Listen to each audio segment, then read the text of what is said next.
बातें हैं जो हिमाचल के स्तर पर हम चाहते हैं लागू हो, और उसके लिए सीपीएम के एमएलए को चुनना अनिवार्य है, क्योंकि वही है ये आवाज उठा पाएंगे असेंबली में। सवाल यहाँ पर लोग कहते हैं कि आप सिर्फ 11 कंटेस्ट कर रहे हो, 12 कंटेस्ट कर रहे हो, सरकार नहीं बना पाओगे। सरकार बनाने की बात नहीं है, लोगों की समस्याएं वो आवाज असेंबली में उठनी चाहिए, उसको हल करने के लिए दबाव जो भी सरकार है उसके ऊपर पड़नी चाहिए।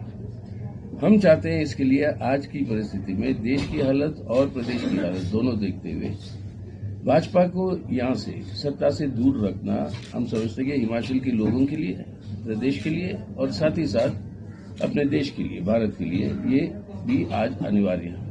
कई सारी समस्या है। सबसे बड़ी समस्या है नौजवानों की रोजगार की।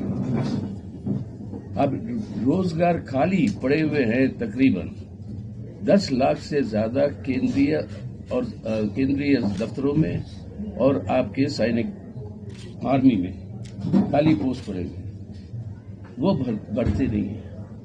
अब यहां पर चुनाव आने से पहले ये कह देते 10 लाख जो है नौकरियों को बढ़ाने की 1.5 साल में करेंगे, जबकि वादा था 2 करोड़ हर साल 2014 में।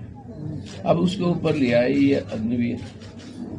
हिमाचल का नौजवान बहुत बड़े तादाद पर हमारी देश की रक्षा करने के लिए अल्टीमेट त्याग देने के लिए वो हर समय तैयार रहा, दिया भी है, और हमारे सेना को मजबूत किया।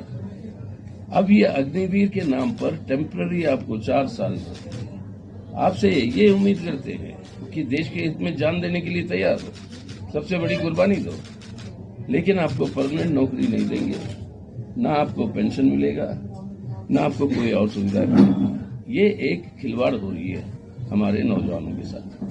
हमारा ये मानना है कि आज देश के सामने रास्ता है नौकरियों की सृष्टि करने के लिए, वो है बड़े बड़े सरमायादार और पूंजीपतियों को टैक्स का छूट देना बंद करो।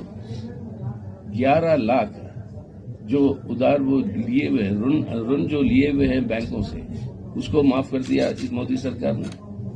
अगर ये पैसा वसूलते और सरकार अपने निवेश करती इंफ्रास्ट्रक्चर बनाने में, देश भर में करोड़ों नए नौकरियों की सृष्टि हो सकती। विकल्प है, रास्ता है, उपाय।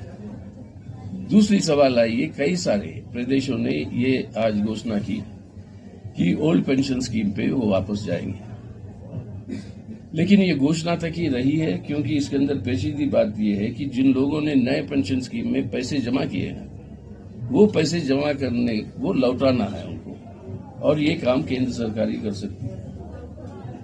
अब केंद्र सरकार इस पे अड़चन लगा हुई है। अगर ये लागू नहीं हो रहा तो दोषी है फिर से बीजेपी।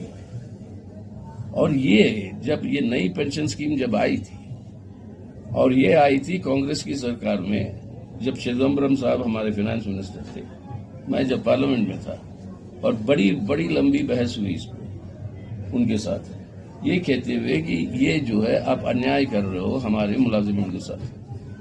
उनका कहना ये था कि आप कौन होते हो ये बताने मुलाजिम को कि उसका पैसा कहां पर जमा हो।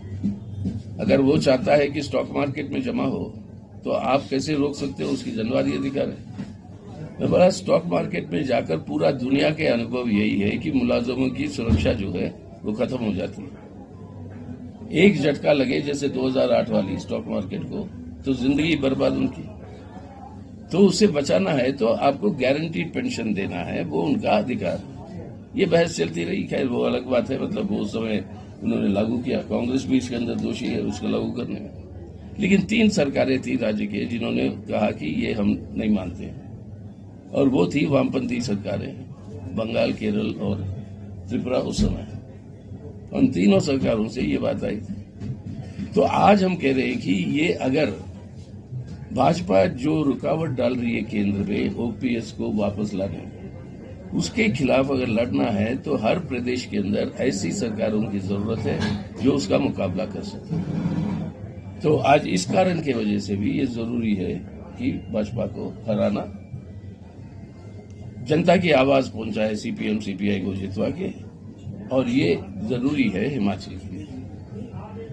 तीसरी बात आ गई आपकी ये महंगाई की सवाल। अब देखिए, हालत देश के अंदर ऐसी है कि 80 करोड़ देश की जनता, 80 करोड़ जनता ये जो फ्री राशन जो दिया जा रहा है, कोविड के दौरान जो शुरू किया, अब जो कंटिन्यू कर रहे हैं, उस पे अपनी जिंदगी बिता रहे। 130 या 40 के करोड़ में से 80 करोड़, यानी अब समझ लीजिए भूख की हालत क्या है।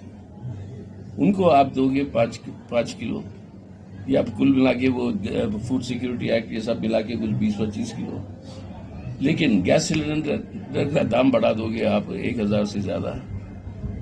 बाकी हर चीज के दाम जो है आपके बढ़ रहे हैं